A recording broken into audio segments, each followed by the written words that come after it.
Anti-Düring. Friedrich Engels. Parte 1. Filosofia da Natureza. Capítulo 7. O mundo orgânico. Da mecânica dos choques e pressões até a articulação das sensações e pensamentos, estende-se uma escala una e homogênea de graduações. Por essa afirmação, o Sr. Düring evita falar por mais tempo sobre a origem da vida, se bem que, de um pensador que acompanhou a evolução do mundo desde o estado idêntico a si próprio e que tão família se mostra com os outros astros, tenhamos, talvez, o direito de esperar que nesse problema nos dê a solução exata.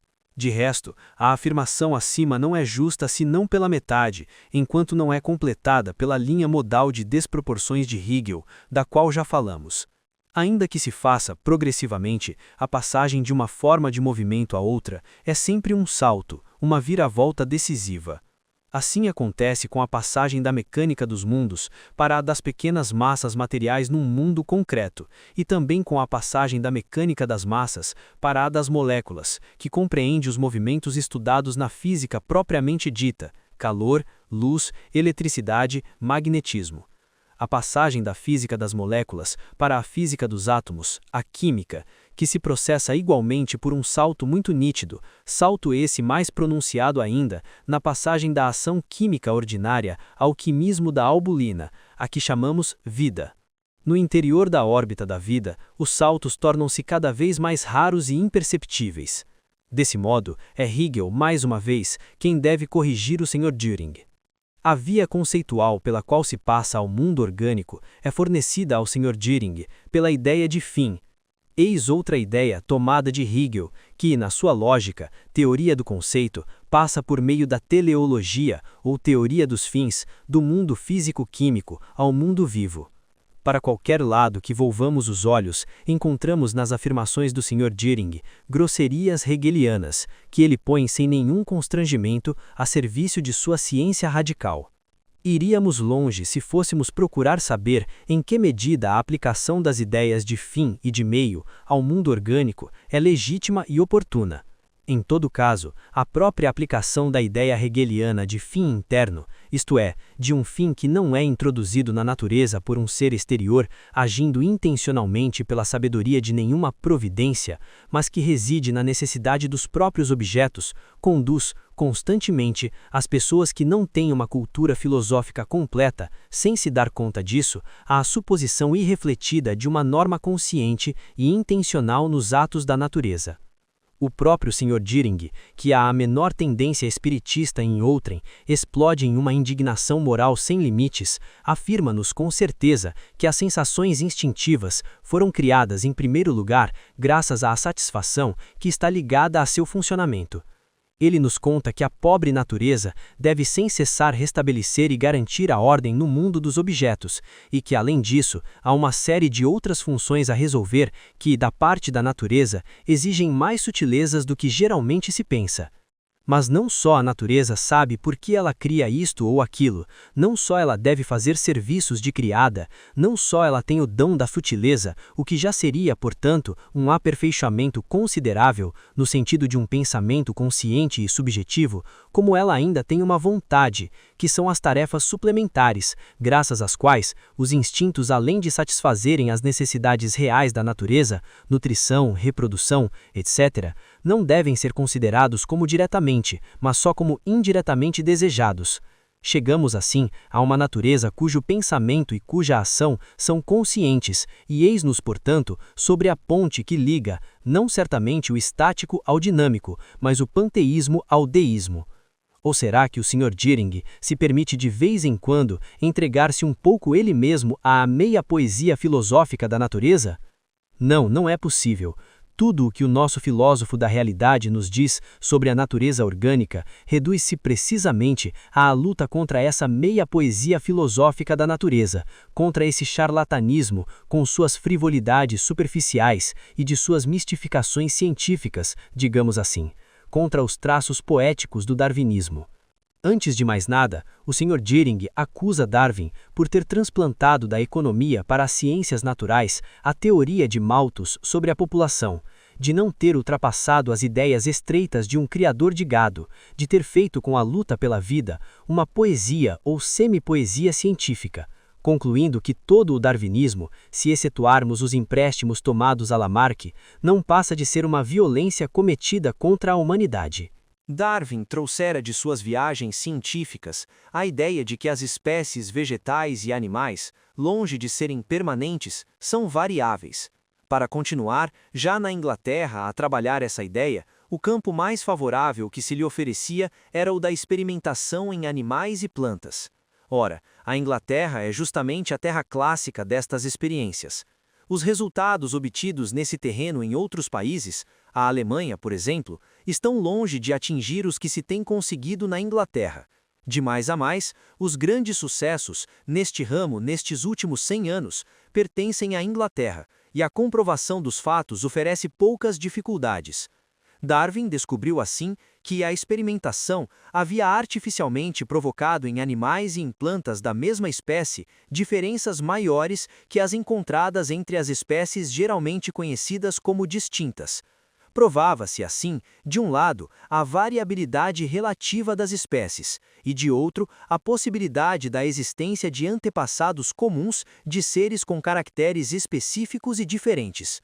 Darwin procura saber, então, se não haverá na natureza causas que, de modo geral, sem a intenção consciente do Criador, produziram nos organismos vivos mudanças semelhantes às que o tratamento artificial provoca. Essas causas ele as encontrou na desproporção entre o número formidável dos germes criados pela natureza e o pequeno número desses germes que podem chegar à maturidade. Contradição que de fato se resolve em grande parte numa luta, às vezes extremamente cruel, pela existência. E assim como a lei que rege o salário conservou o seu valor muito tempo depois de estarem caducos os argumentos malthusianos sobre os quais Ricardo a baseava, a luta pela existência pode igualmente ter lugar na natureza sem nenhuma interpretação malthusiana. De resto, os organismos da natureza têm também eles as suas leis de população, que estão pouco estudadas, mas cuja descoberta será de importância capital para a teoria do desenvolvimento das espécies. E quem, se não Darwin, deu o impulso decisivo nessa direção?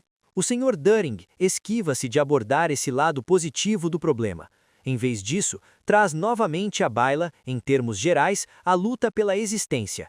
Não poderia, diz ele, tratar-se de uma luta pela existência entre vegetais privados de consciência e mansos animais herbívoros. Num sentido concreto e definido, a luta pela existência aparece agora representada pela brutalidade, à medida que a alimentação toma a forma de devoramento e rapina. E depois de haver reduzido o conceito da luta pela existência a estes limites estreitos, dá livre curso a toda a sua indignação contra a brutalidade assim conceituada.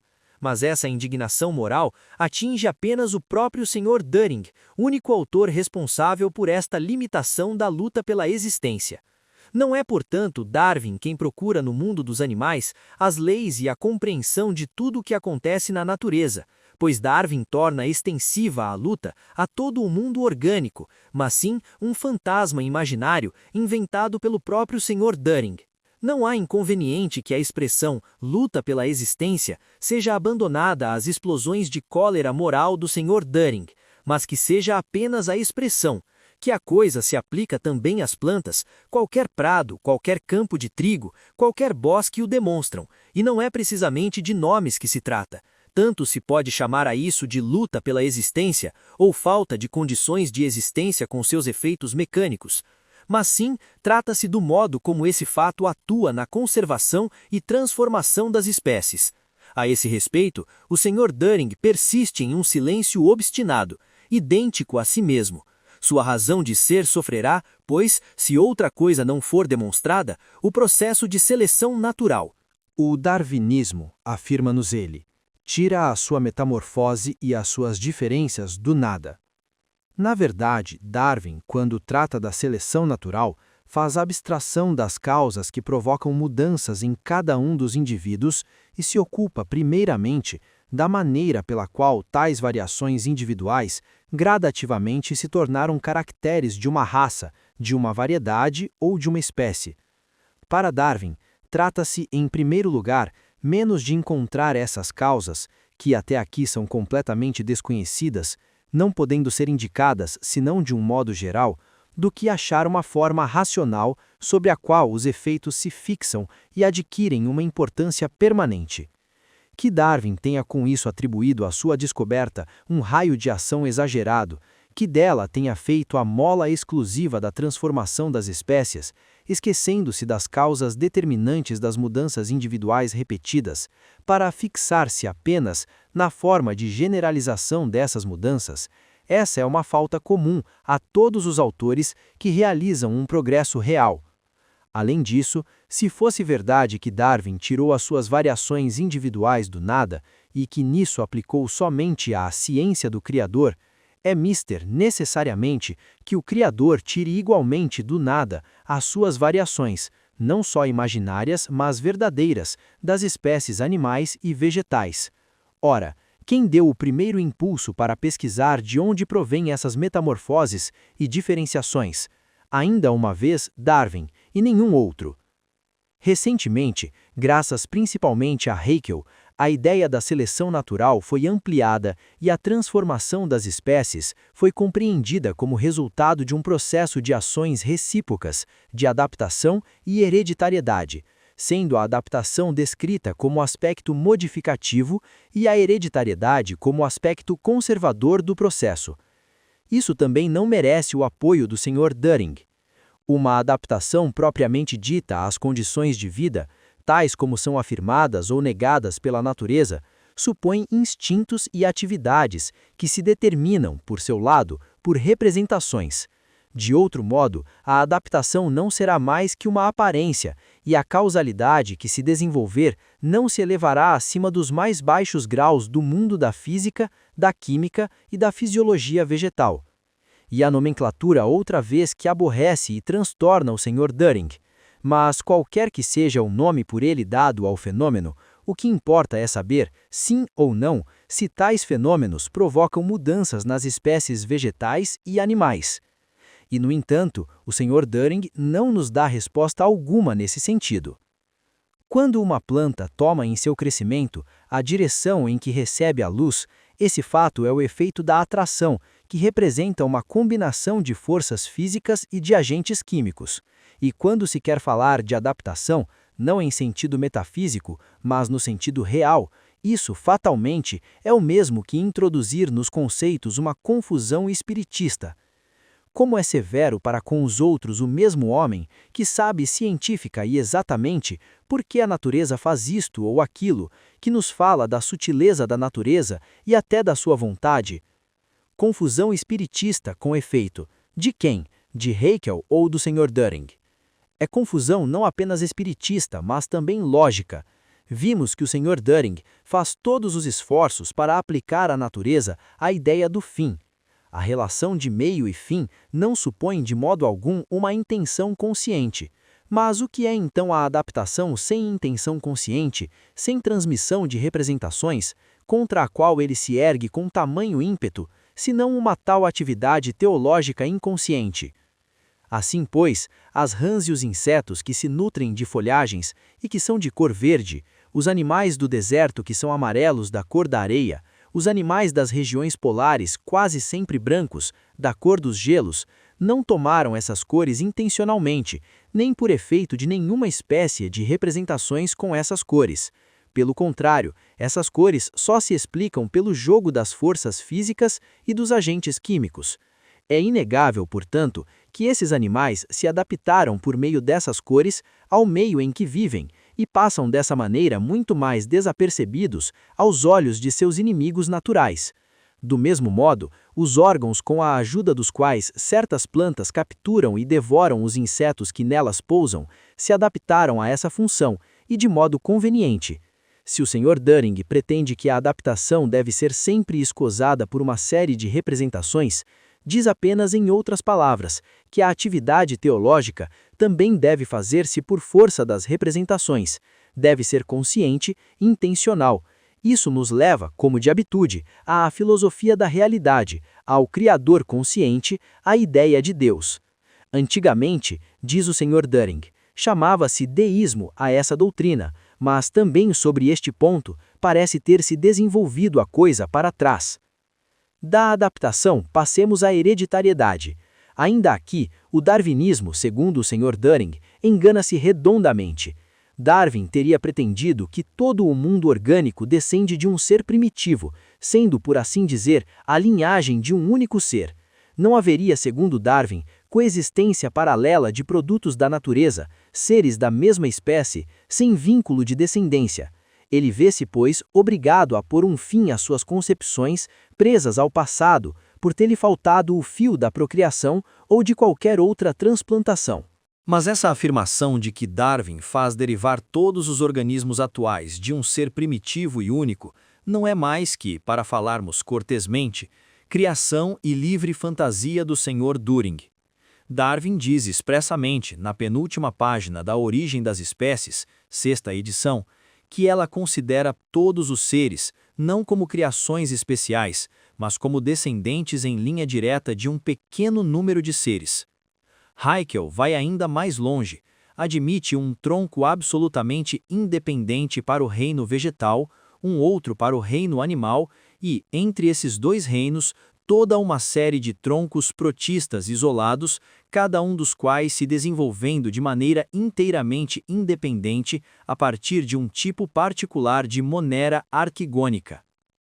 O Sr. Dunning não imaginou esse ser primitivo senão para desacreditá-lo antissemiticamente, equiparando-o a Adão, o proto-judeu. Mas, desgraçadamente, refiro-me ao Sr. Dunning, continua ignorando que as descobertas assíricas de Smith mostraram que esse proto-judeu era, na realidade, um proto-semita e que toda a história do Gênesis e do dilúvio universal que nos conta a Bíblia se revela um fragmento da velha mitologia religiosa dos pagãos, comum aos judeus, aos babilônios, caldeus e assírios. Trata-se de uma grave censura a Darwin, que não pode ser evitada, essa que se lhe faz quando se diz que suas investigações falham quando se rompe o fio da descendência dos seres. Infelizmente, é uma censura que se estende a todo o conjunto da nossa ciência da natureza. Uma vez partido o fio da descendência, chega ao fim a missão de todas as demais ciências. Nenhum naturalista conseguiu ainda fazer nascer seres, a não ser pela descendência, nem constituir com elementos químicos um simples protoplasma ou nem mesmo um pouco de albumina. Tudo o que ela pode dizer até agora, com certeza, sobre a origem da vida é que deve ter sido por meios químicos, mas talvez a filosofia da realidade venha em seu auxílio, ela que dispõe de produtos da natureza coexistentes de um modo independente e sem descender uns dos outros. Qual, portanto, poderia ter sido a sua origem? Geração espontânea? Mas até aqui os mais intrépidos partidários da geração espontânea não pretenderam criar por esse meio senão bactérias, germens de cogumelos e outros organismos muito primitivos, nunca insetos, peixes, pássaros ou mamíferos. Portanto, se essas produções equivalentes da natureza, orgânicas já se vê, e apenas delas é que se trata, não estão ligadas pela descendência, é preciso que elas próprias, ou cada um de seus antepassados, tenham sido, onde se rompe o fio da descendência, postos no mundo por um ato especial de criação. Eis-nos, portanto, às voltas outra vez com o Criador, ou com o que se chama de deísmo. Além disso, o Sr. Dunning censura Darwin por se ter mostrado muito vulgar, fazendo do simples ato de composição sexual de certas propriedades orgânicas o princípio fundamental da gênese dessas propriedades. É ainda um ato de criação e livre imaginação do nosso filósofo radical.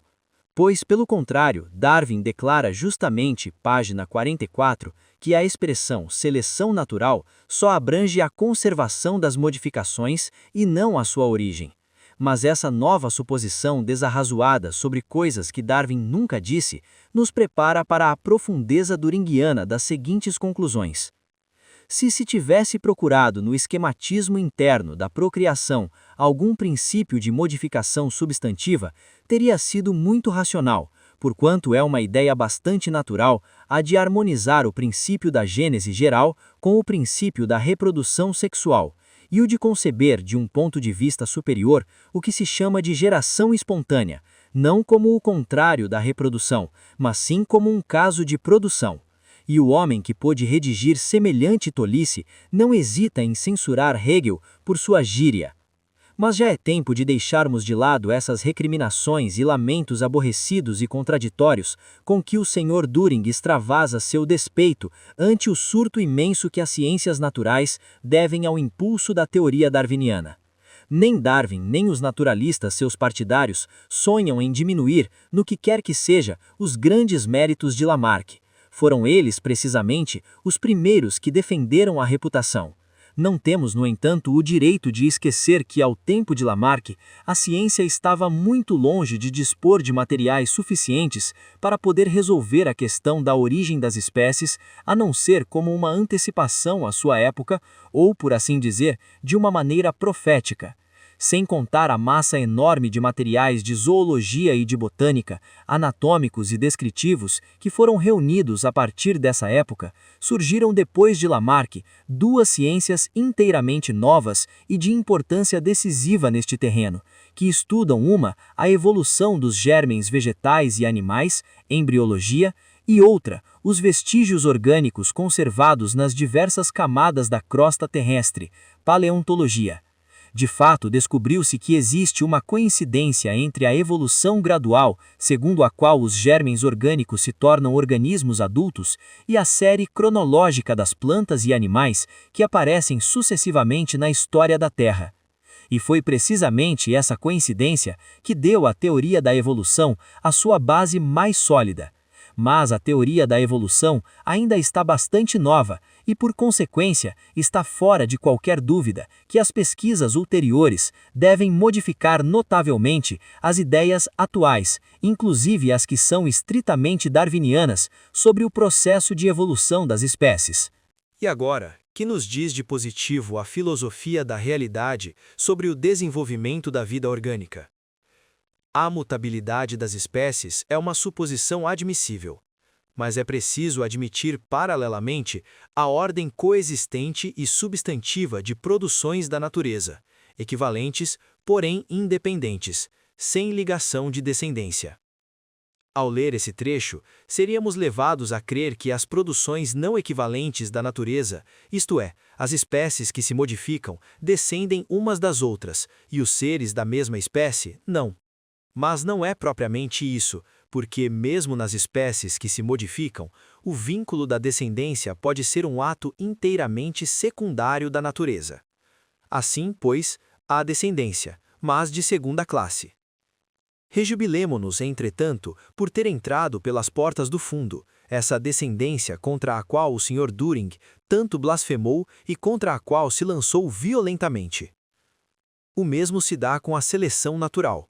Depois de toda a indignação moral contra a luta pela vida, por meio da qual, todavia, se executa a seleção natural, o Sr. Düring nos oferece graciosamente: a causa profunda da contextura dos seres deve ser procurada, portanto, nas condições vitais e nas circunstâncias cósmicas.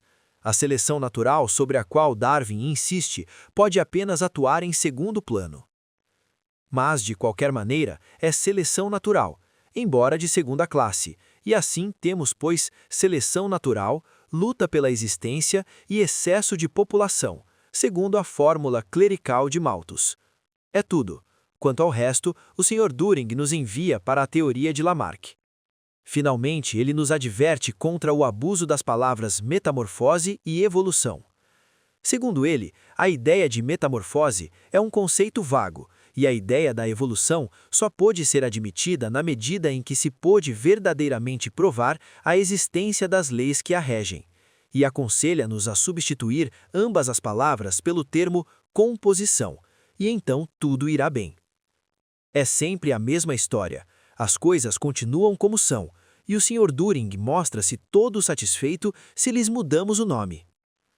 Faremos uma grande confusão se falarmos na evolução do pinto dentro do ovo, porque não conhecemos a ciência das leis que regem esse processo. Para esclarecer, devemos substituir apenas a palavra evolução pela palavra composição. Não diremos mais, essa criança desenvolve-se magnificamente, mas sim, essa criança compõe-se esplendidamente. E podemos felicitar o Sr. Düring por ter, não contente com enfileirar-se dignamente ao lado do autor do Anel dos Nibelung, no que se refere ao autoconceito que tem de si mesmo, ainda não lhe fica atrás como compositor do futuro.